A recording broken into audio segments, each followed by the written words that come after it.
Lord of the Mysteries. Chapter 1383. Stipulated Rules. With the Klein in front of Amon turning into the Fool card, the room shrank and revealed its original appearance. It was an iron cigar case that had marks of being corroded slightly.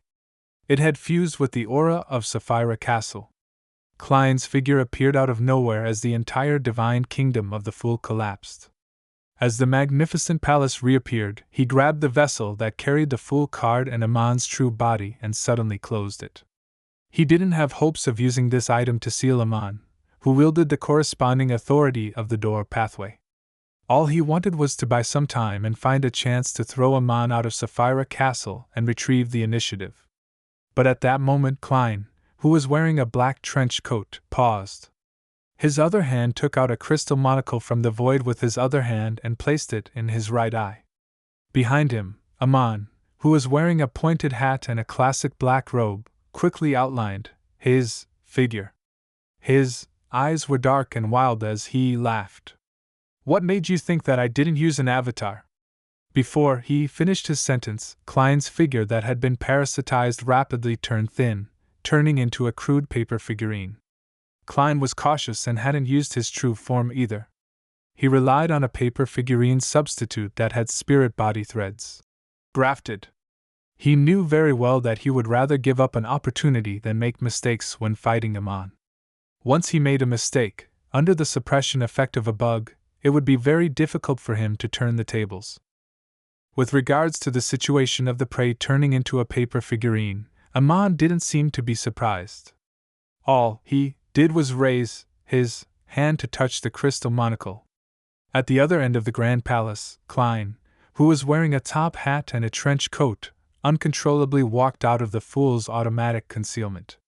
He raised his right hand and took out a crystal monocle from the void with great difficulty, slowly moving it towards his right eye. During this process, Klein's expression was filled with resistance and rather warped, as though he couldn't control his hand. The half-crazy Amon smiled leisurely. "You can use paper figurines to replace you, but so can paper figurines replace you. It being parasitized is equivalent to you being parasitized. Everything is relative, and all of them have loopholes. No beyonder power is uncrackable. They can be used in any suitable situation." He made use of the relationship of the paper figurine substitute and the main body to create a bug. Although Amon looked like he was unable to control his desire to speak due to his madness, it didn't stop him from corroding Klein with his full strength. He strengthened it, parasitizing, bit by bit, making Klein truly wear a monocle and become him. At that moment, Klein's body suddenly collapsed. He had taken the initiative to do so. He split into countless transparent maggots that swam in all directions. Among these worms of spirit, there were a few worms of time with 12 segments mixed in. Strictly speaking, Amon's worms of time could forcefully parasitize very tiny creatures like the worms of spirit. However, when Klein split up, he took the initiative to use his fooling authority to confuse the order of time. He fooled the few worms of time, making them split up only towards the end. Unable to find the cluster of worms of spirit, they lost their target for parasitizing. In the next second, the scene in Sapphira Castle changed again. Klein once again used the realm of mystery's powers to create a new divine kingdom for the Fool. Amon instantly entered a room. This place was covered with a thick yellow carpet with a crystal chandelier hanging from it. There was a door on each wall, and it was unknown where they led to. At the same time, there were oil paintings depicting various eyes hanging from the four walls. There was no need for any special scrutiny. With just a glance, Amon knew that the four doors corresponded to different effects. The main purpose was to delay his actions and create enough time for Klein to make subsequent preparations. The corners of Mr. Error curled up slightly as he cast his gaze to the ground. He extended his right fist and stretched out his fingers. An illusory door appeared on the thick yellow carpet. The door quickly moved for a second before it became fixed in place and silently opened. However, with the opening of the illusory door, the doors around the room began to move strangely. The doors creaked and opened. Almost at the same time, in the pitch-black wilderness, in a dark tower that led to the sky, Klein was holding the magic wishing lamp and removing the effects of fooling on the Trunso's brass book. The candlewick of the magic wishing lamp lit up as it spewed out a sticky, pale gold glow. These rays of light transformed into a distorted, blurry figure. Klein didn't consider making a wish with the genie to transfer Bernadette's wishes onto him and change the ownership of the magic wishing lamp. This was because there would only be one outcome. He would die on the spot and return from the fog of history with the miracle invoker's powers. Normally, this was a good way to escape, especially since Klein could revive several times. However, the situation this time was completely different from before. Once Klein died, it would mean that he had temporarily given up on his identity as the owner of Sapphira Castle, making this place a paradise for Amon. He could use this Sapphira without any obstruction. Under such circumstances, Amon could completely fool history, interfere with fate, and suppress Klein's resurrection, making him truly die. The ones who were most effective against a Beyonder were definitely higher sequence Beyonders of the same pathway. Therefore, Klein's current plan was to use the status of the genie to better use the Trunso's brass book. If the genie didn't exert a certain influence, the rules set by the Trunso's brass book definitely wouldn't be biased towards Klein. It would only restrict all existences other than itself.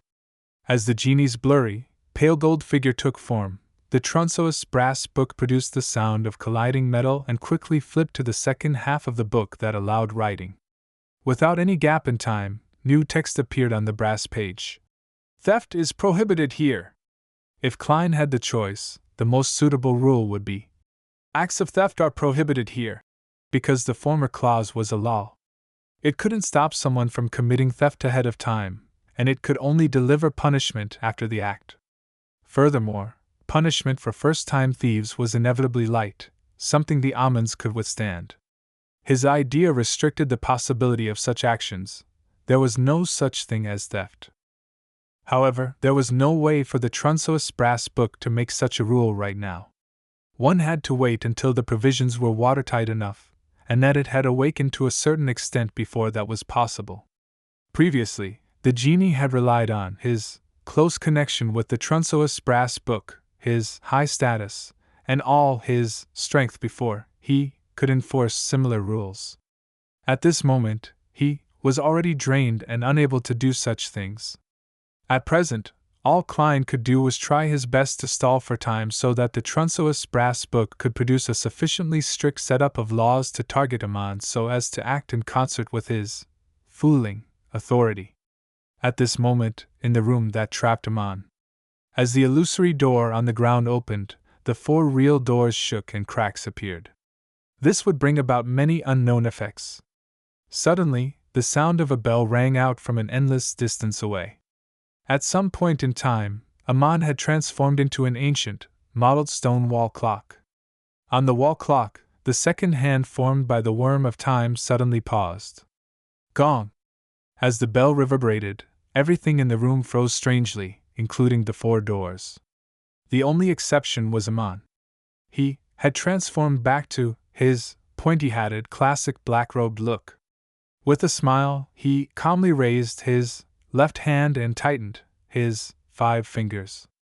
In the next second, the strange frozen state was broken. The 4 doors that were about to open had closed again with a bang, leaving no gaps behind. Amon's figure descended and burrowed into the illusory door that wasn't closed. Just as he used this method to leave the room, he discovered that he had arrived in a pitch-black wilderness. There was a dark tower that seemed to pierce the sky in the distance. Inside the tower, the Trunso's brass book in front of Klein had formed a second rule. Deception is prohibited here.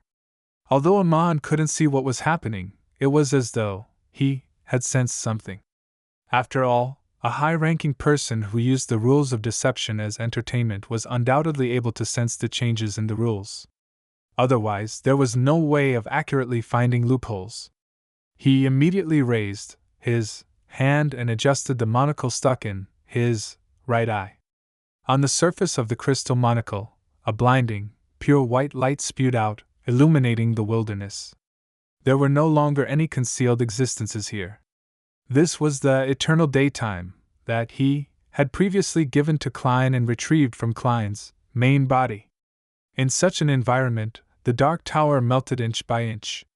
Klein floated in midair with one hand holding the magic wishing lamp, and the other holding the staff of the stars.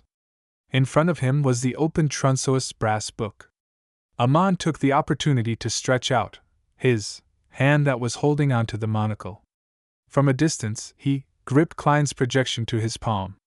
Behind him, the shadow that had been dragged out by the eternal daytime seemed to become fainter as it twisted with vitality. Without a sound, Amon began stealing Klein's various beyonder powers.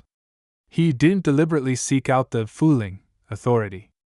Instead, he chose to be random to increase the success rate. However, with a flash of light, what fell into his palm was only a simple paper figurine. Grafting. Pa!